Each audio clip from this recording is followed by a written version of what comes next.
I trap out of a boat primarily, and when I come into a set location, I don't set just one trap, I set pairs of traps. So I might set 2, 4, 6, 8, maybe even a dozen in a honey hole area, for coon especially. So setting pairs of traps allows me to have one terminal end for 2 submersion cables. So let's take a look, see how this works. I'm going to be making a set right here. And on the river line with current, my upstream cable is always 5 feet longer than my downstream cable. That way when I join the two, they meet at a point that is going to be deep enough to submerge the animal. So there's one cable. And on this one, I'm going to locate a enclosed trigger trap up here in the bank, because I noticed that I've got quite a few coon up here by the tracks, and it's a trail, but it's away from the water's edge. So I'll slide that submersion lock up to the top and stake that bank end of the cable up here. It's always important to make sure the head of that stake is underground. You don't want the chain tangling up with the stake. So now I've got 2 terminal ends that are going to be joined by 1 terminal rod. My terminal rod is a 5-foot stick of 3/8 inch rebar.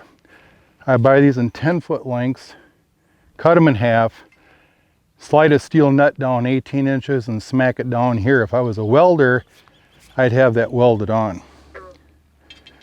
I'm going to run that rod through the end of both S-hooks, because when I made these cables, I had the large end of the S-hook on the outside. And then I got a steel pipe that just slides over that rod. Now, I'm in deep enough water. I'm going to push this down, keeping both cables taut. And there's that nut. So I'm going to slide that pipe up and over that rear rod, and I'm going to hammer pipe that rod down.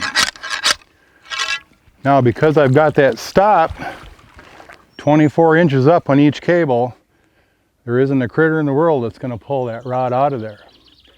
But when it comes time for me to remove it, it's real easy to bring these cables out here and it pops straight up. So we could make a blind set here, but this bank is very nondescript. So here's a little set I use, and because I've got this big boat, I can pile a lot of these in here.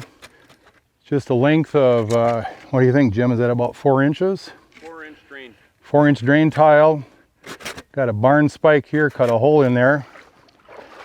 And you read in your manual about cubby sets. Well, this is my cubby set. All right. So I'm going to put it right here. And I'm going to take some of the vegetation. Just happen to notice there's a pile of weeds over here. And I'm going to cover that up. Don't need to make it look too pretty. Now I've got 2 openings. And with the way that thing's curled, a mink or a muskrat can't see through there. They don't know where it goes. And the public, if they're hunting or fishing, it's just a mass of weeds. So my favorite trap for this set is a little #1 coil spring. And this is a Bridger. I'll call the name of this brand. And this is a hybrid. Because what I've got on this bridger is the pan from a Duke 1.5 coil. And as you can see, it takes up a lot of the jaw area. So we'll go ahead and S-hook that on there.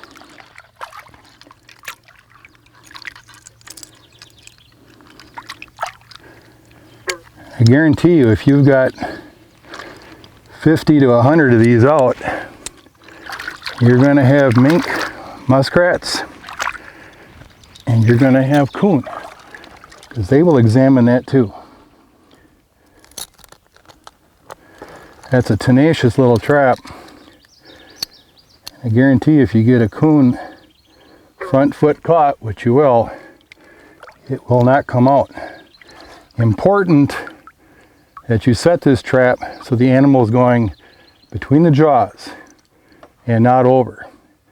If he goes over and he fires, that jaw is going to come out and it's going to pop that mink's foot out of there. And in that 4-inch drain tile like that, that's a perfect little set. Make sure you bed that down. See what you're doing here, Mike. So you're actually pointing the lever into the pipe. Yep. So that the jaws are, the animal's coming through the jaws, not over the jaws. Through the jaws. And if you've got that set right, this spring lever here is inside that pipe. I've never seen a set like that. I like the idea though. Well, now I'm sorry I showed you. We don't trap the same area. And that is a beautiful little set. Might question yourself which side you put the dog on. Well, I guess it depends here. I think that mink could probably be running a little closer to the bank. I'll put it out here, but still I want that spring lever inside that pipe, and push your chain down, and bingo, there you are. And this will take some water fluctuation. You know, that water can come up a little bit. If it goes down a little bit and you got that trap bedded in there and there's some dead leaves on there, it'll still work. But it's a beautiful cubby set. So now I've got... Do you ever use bait or lure? I don't. It's just too good the way it is here. I tell you what, I want to jump down there. Yeah, it's... and those little bridgers with the 1.5 Duke pans on there, look how much area that takes up in the center of that trap. I see that. I like that. That's like the pause trip system. Yep. Do you ever have issues with using that number 1? Would you ever go to a 1.5? Well, I'll tell you the reason I like ones. A 1.5 is almost too big for a muskrat. And down there... high on the leg. No, it's the issue of predators. Oh. If I've got a muskrat in a big trap, he can't go down the submersion cable. So he's susceptible to between the predators and so the on. otter and the mink and the coon and the eagles and the hawks, you'll just have shredded muskrat waiting for you.